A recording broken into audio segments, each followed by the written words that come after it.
ఈరోజు పేరుపాలెం దగ్గర ఉన్నటువంటి గ్రామానికి నేను రావటం జరిగిందండి. ఇక్కడ మీరు చూసినటువంటి వారి యొక్క పరిస్థితులు ఏంటి, వారు ఎందుకు ఇలాగా మరి ఉన్నారు, వారి దగ్గరికి రావడానికి గల కారణాలు, వారి యొక్క స్థితిగతులు వారు తెలియజేస్తారు. మనం విందాం.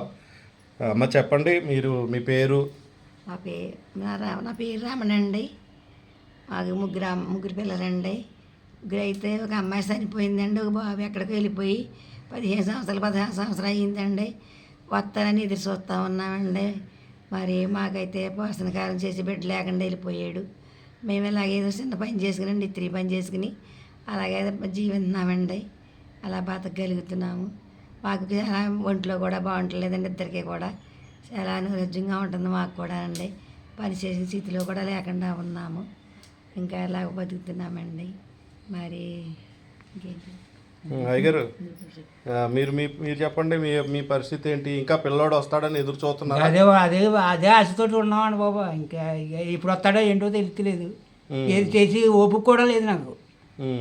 చేయాలని ఉంది కానీ చేసి ఓపిక లేదు. ఆ రకంగా జీవించడాను. అవి మాట్లాడితే దగ్గు వచ్చేస్తుంది, ఆవేశం వచ్చేస్తుంది, ఎప్పుడు ప్రాణం వదిలేస్తానో తెలియదు. ఆ రక పరిస్థితిలో ఉన్నాను. ఇలాగా వీరు పిల్లోడు ఈ వయసులో చూడాల్సినటువంటి పిల్లోడు దగ్గర లేకపోవడం వల్ల మరి వీరు ఎన్ని ఇబ్బందులు పడుతున్నారు. ఎందుకంటే ఈ వయసులో కనీసం పిల్లోడు ఉంటే మమ్మల్ని చూసుకుంటారు అని ఆతృత మరి వాళ్ళకు ఉంది. అయితే వాళ్ళు చూడలేని పరిస్థితుల్లో వాళ్ళు ఉన్నారు. వారికి లిటిల్ ల్యాంప్ ఆర్గనైజేషన్ తరఫున వారికి ఒక చిన్న సహాయం వారికి చేయటం జరుగుతుంది. మరి మేము కలిగి ఉన్న ఒకవేళ మనం అనుకోవచ్చు పెద్ద పెద్ద పనులు మనం చేయలేకపోవచ్చు. చేసే చిన్న పనులైనా ప్రేమతో చేస్తే అదే చాలని పెద్దలు చెప్తూ ఉంటారు. కాబట్టి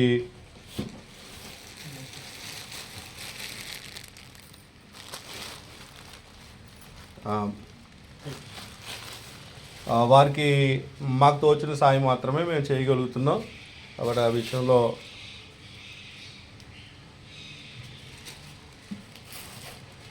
ఎందుకంటే చూడాల్సిన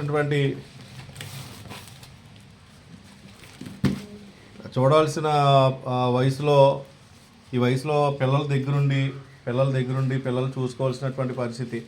కానీ పిల్లలు లేకపోవడం వల్ల ఈ వయసులో వారు ఎన్ని ఇబ్బందులు పడుతున్నారో మరి మనకు తెలుసు. ఇటువంటి వాళ్ళు ఎంతోమంది మన చుట్టూతో ఉన్నారు. ఒకవేళ మనం పెద్ద పెద్ద పనులు చేయలేకపోవచ్చు, ఏదో ఒక సాయం వాళ్ళకి ఉన్న దాంట్లో మనం కూడా ఏదైనా ఇస్తే దానికి కొంచెం వాళ్ళకి జత చేసినట్టు అవుతుంది. కాబట్టి ఈ విధంగా వారికి సహాయం చేయడం జరిగింది. ఈరోజు ఈ గృహానికి రావడం జరిగింది.